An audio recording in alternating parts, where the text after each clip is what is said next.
കേന്ദ്ര സർക്കാർ വിളിച്ച നീതി ആയോഗ് യോഗം രാജ്യത്തെ പ്രതിപക്ഷ മുന്നണിയിലെ രാഷ്ട്രീയ പാർട്ടികൾ ബഹിഷ്കരിച്ചപ്പോൾ പശ്ചിമബംഗാൾ മുഖ്യമന്ത്രി മമതാ ബാനർജിയും ജാർഖണ്ഡ് മുഖ്യമന്ത്രി ഹേമന്ത് സോറനും പങ്കെടുക്കുമെന്നാണ് നേരത്തെ അറിയിച്ചത്. പ്രതിപക്ഷ മുന്നണിയിൽ നിന്നും രണ്ട് പാർട്ടികൾ യോഗത്തിൽ പങ്കെടുക്കുമെന്ന അറിയിപ്പ് നിരവധി ചോദ്യങ്ങൾക്കും വഴിവച്ചിരുന്നു. പ്രതിപക്ഷ മുന്നണിക്കുള്ളിൽ ഏകോപനമില്ല എന്ന രീതിയിൽ BJP പ്രചരണം നടത്തുകയും ചെയ്തിരുന്നു. ഇന്ത്യ മുന്നണിയിലെ രണ്ട് പ്രമുഖ പാർട്ടികളുടെ നേതാക്കൾ യോഗത്തിൽ പങ്കെടുക്കുന്നത് ഒരർത്ഥത്തിൽ തങ്ങൾക്ക് അഭിമാനമെന്നാണ് BJP കരുതിയിരുന്നത്. എന്നാൽ ഈ യോഗം നടന്ന ദിവസം, അതായത് ഇന്നലെ, ആ ചിന്തയ്ക്ക് BJP മാറ്റം വരുത്തിയിരിക്കുകയാണ്. ഇതിലും ഭേദം NDA മുന്നണിയിലെ ഘടകകക്ഷികളായ മുഖ്യമന്ത്രിമാർ യോഗത്തിന് വരാതിരിക്കുന്നതായിരുന്നു നല്ലത് എന്നാണ് BJP ഇപ്പോൾ കരുതുന്നത്. മമതാ ബാനർജി ഒരിക്കലും ഈ യോഗത്തിൽ പങ്കെടുക്കാൻ പാടില്ലായിരുന്നു എന്ന ചിന്തയാണ് BJPക്ക് ഇപ്പോൾ ഉള്ളത്. പറയാനുള്ളത് പറഞ്ഞും മറുപടി നൽകിയും മമതാ ബാനർജി BJP വിറപ്പിച്ചു എന്ന് പറയുന്നതിൽ സംശയിക്കേണ്ട കാര്യമില്ല. തൻ്റെ ചൂണ്ടുവിരലിൽ പ്രധാനമന്ത്രി നരേന്ദ്രമോദിയെപ്പോലും വിറപ്പിച്ചു നിർത്തിയ ശേഷമാണ് യോഗം പൂർത്തിയാക്കാതെ 6 മിനിറ്റിനുള്ളിൽ തനിക്ക് പറയാനുള്ളത് മുഴുവൻ പറഞ്ഞ ശേഷം മമതാ ബാനർജി ആ യോഗത്തിൽ നിന്നും ഇറങ്ങിപ്പോയത്. നിങ്ങളുടെ താൽപ്പര്യത്തിനനുസരിച്ച് ചിലർക്ക് പ്രത്യേക പരിഗണനയും മറ്റു ചിലരെ ഒഴിവാക്കുകയും ചെയ്യുന്ന ഈ യോഗത്തിൽ തുടരാൻ തനിക്ക് താൽപ്പര്യമില്ല എന്ന് വ്യക്തമാക്കുകയായിരുന്നു മമത.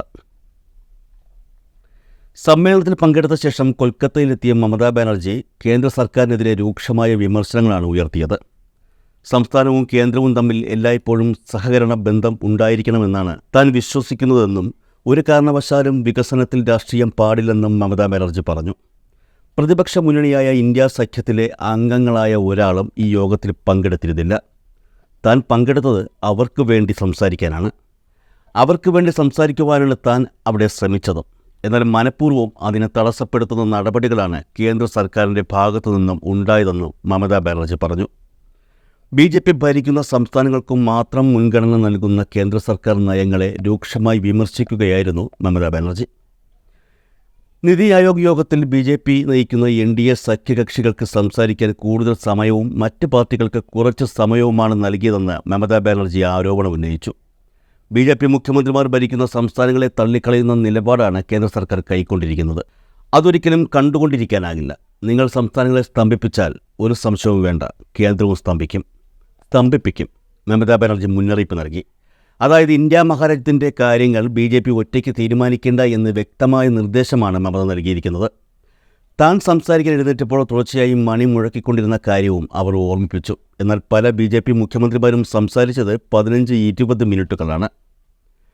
മമതാ ബാനർജിയെ സംസാരിച്ചു തുടങ്ങി ഏകദേശം 5 മിനിറ്റ് ആയപ്പോൾ സംസാരം അവസാനിപ്പിക്കാൻ നിർദ്ദേശം എത്തിയതാണ് അവരെ പ്രകോപിതയാക്കിയത്.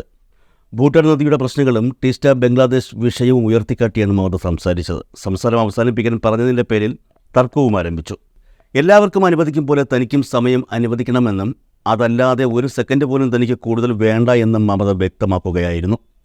പറയാനുള്ളത് പറയാൻ അനുവദിക്കണം, അല്ലെങ്കിൽ പിന്നെ നമ്മൾ എന്തിനാണ് ഈ യോഗത്തിൽ പങ്കെടുത്തതെന്നും മമതാ ബാനർജി ചോദിച്ചു.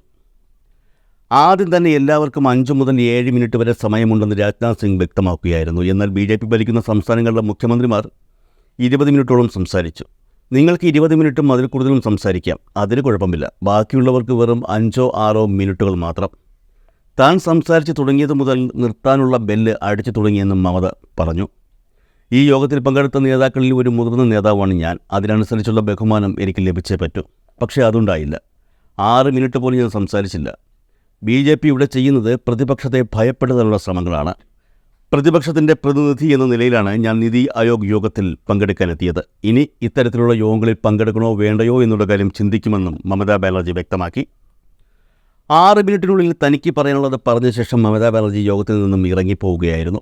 NDA സഖ്യകക്ഷിയായ ചന്ദ്രബാബു നായിഡുവിന് സംസാരിക്കാൻ 20 മിനിറ്റ് അനുവദിച്ചു. അസം, ഗോവ, ഛത്തീസ്ഗഡ് മുഖ്യമന്ത്രിമാർ 10-12 മിനിറ്റ് സംസാരിച്ചു. എന്നാൽ മമതാ ബാനർജി സംസാരിക്കാൻ ആരംഭിച്ച് 5 മിനിറ്റ് ആയപ്പോൾ തന്നെ അവസാനിപ്പിക്കാൻ ആവശ്യം ഉയർന്നു തുടങ്ങി. ഇത് തെറ്റാണെന്ന് ചൂണ്ടിക്കാട്ടിക്കൊണ്ടാണ് മമത വിമർശനവുമായി രംഗത്തെത്തിയത്. ഇവിടെ പ്രതിപക്ഷത്തെ പ്രതിനിധീകരിക്കുന്നത് ഞാൻ മാത്രമാണ്. സഹകരണ ഫെഡറലിസം ശക്തിപ്പെടുത്തുന്നതിൽ എനിക്ക് കൂടുതൽ താൽപ്പര്യമുള്ളതിനാലാണ് ഈ യോഗത്തിൽ പങ്കെടുത്തത്. അതല്ലാതെ ഈ യോഗത്തിൽ പങ്കെടുത്ത മറ്റുള്ളവരെ കാണാൻ വേണ്ടിയല്ല. എൻ്റെ നിലപാടുകൾക്ക് മാറ്റമുണ്ടാകുമെന്ന് ആരും കരുതുകയും വേണ്ട. നീതി ആയോഗിന് സാമ്പത്തിക അധികാരമില്ലെന്നും മമത ആരോപിച്ചു. പിന്നെ അത് എങ്ങനെ പ്രവർത്തിക്കും? അതിന് സാമ്പത്തിക ശക്തി നൽകുകയാണ് ചെയ്യേണ്ടത്. അല്ലെങ്കിൽ UPA സർക്കാരിൻ്റെ കാലത്തുണ്ടായിരുന്ന ആസൂത്രണ കമ്മീഷനെ തിരികെ കൊണ്ടുവരിക. യോഗത്തിനിടയിൽ ശക്തമായ വാക്കുകളിലൂടെ പ്രതിഷേധം ഉയർത്തിയിട്ടാണ് മമതാ ബാനർജി വേദി വിട്ടത്.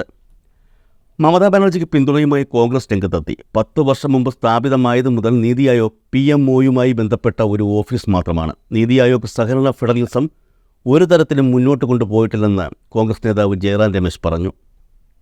വ്യത്യസ്തവും വിയോജിപ്പുള്ളതുമായ എല്ലാ വീക്ഷണങ്ങളെയും അടിച്ചമർത്തിക്കൊണ്ട് അതിൻ്റെ പ്രവർത്തനവും വ്യക്തിപരമായും പക്ഷാപാതപരവുമായാണ് മുന്നോട്ട് പോകുന്നത്. നീതി ആയോഗിൻ്റെ പ്രൊഫഷണലിസവും സ്വാതന്ത്ര്യവും നഷ്ടപ്പെട്ടു കഴിഞ്ഞു. ഇപ്പോൾ നീതി ആയോഗ് യോഗം നടക്കുന്നതൊക്കെ ഒരു പ്രഹസനം മാത്രമാണ്. പശ്ചിമ ബംഗാൾ മുഖ്യമന്ത്രി മമതാ ബാനർജിയോട് കേന്ദ്ര സർക്കാർ കാണിച്ച പെരുമാറ്റം നീതി ആയോഗിൻ്റെ മാതൃകയാണെന്നും അത് ഒരിക്കലും അംഗീകരിക്കാൻ സാധിക്കില്ലെന്നും ജയറാം രമേശ് വ്യക്തമാക്കുകയായിരുന്നു.